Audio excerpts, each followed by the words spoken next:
हर हर महादेव दोस्तों, आप सभी का स्वागत है हमारे YouTube चैनल साधना संगम में। आज मैं आप लोगों को बताने जा रही हूँ कि भगवान शंकर की पूजा में शंख बजाना क्यों वर्जित है। हिंदू धर्म में हर देवी देवता के पूजन के कुछ विशेष नियम होते हैं। जिस तरह से भगवान विष्णु को शंख बहुत ही प्रिय है और शंख से जल अर्पित करने पर भगवान विष्णु अति प्रसन्न हो जाते हैं, वहीं भगवान शंकर की पूजा में शंख का प्रयोग नहीं किया जाता है। धार्मिक दृष्टि से शंख बहुत पवित्र माना जाता है। किसी भी तरह की कोई भी पूजा हो, हर पूजा में आरती करने के बाद शंख के जल को सभी के ऊपर छिड़का जाता है। पर शंकर भगवान की पूजा में शंख का इस्तेमाल नहीं किया जाता है। शिव पुराण की कथा के अनुसार दैत्यराज दंभ की कोई संतान नहीं थी। उसने संतान प्राप्ति के लिए भगवान विष्णु की कठिन तपस्या की थी। दैत्यराज के कठोर तप से प्रसन्न होकर भगवान विष्णु ने उससे वर मांगने को कहा। तब दंभ ने महापराक्रमी पुत्र का वर मांगा। विष्णु जी तथास्तु कहकर अंतर्ध्यान हो गए। इसके बाद दंभ के यहाँ एक पुत्र का जन्म हुआ जिसका नाम शंखचूड़ पड़ा। शंखचूड़ ने पुष्कर में ब्रह्मा जी को खुश करने के लिए घोर तप किया। तब से प्रसन्न होकर ब्रह्मदेव ने वर मांगने के लिए कहा तो शंखचूड़ ने वर में मांगा कि वो देवताओं के लिए अजय हो जाए। ब्रह्मा जी ने तथास्तु कहकर उसे श्री कृष्ण कवच दे दिया। इसके बाद ब्रह्मा जी ने शंखचूड़ की तपस्या से प्रसन्न होकर उसे धर्मध्वज की कन्या तुलसी से विवाह करने की आज्ञा भी दे दी और अंतर्ध्यान हो गए। ब्रह्मा जी की आज्ञा से तुलसी और शंखचूड़ का विवाह संपन्न हुआ। ब्रह्मा जी के वरदान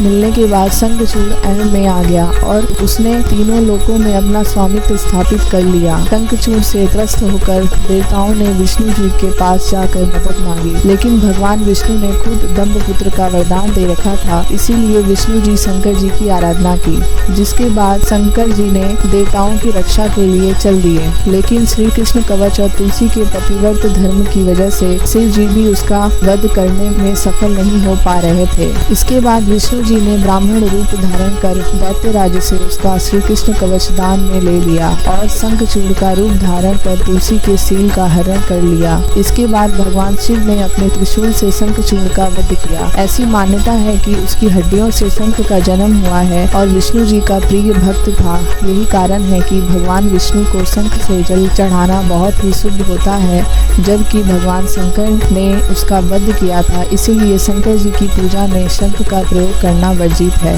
धन्यवाद दोस्तों, अगर यह जानकारी आप लोगों को अच्छी लगी हो तो हमारे चैनल को लाइक, शेयर और सब्सक्राइब कीजिएगा।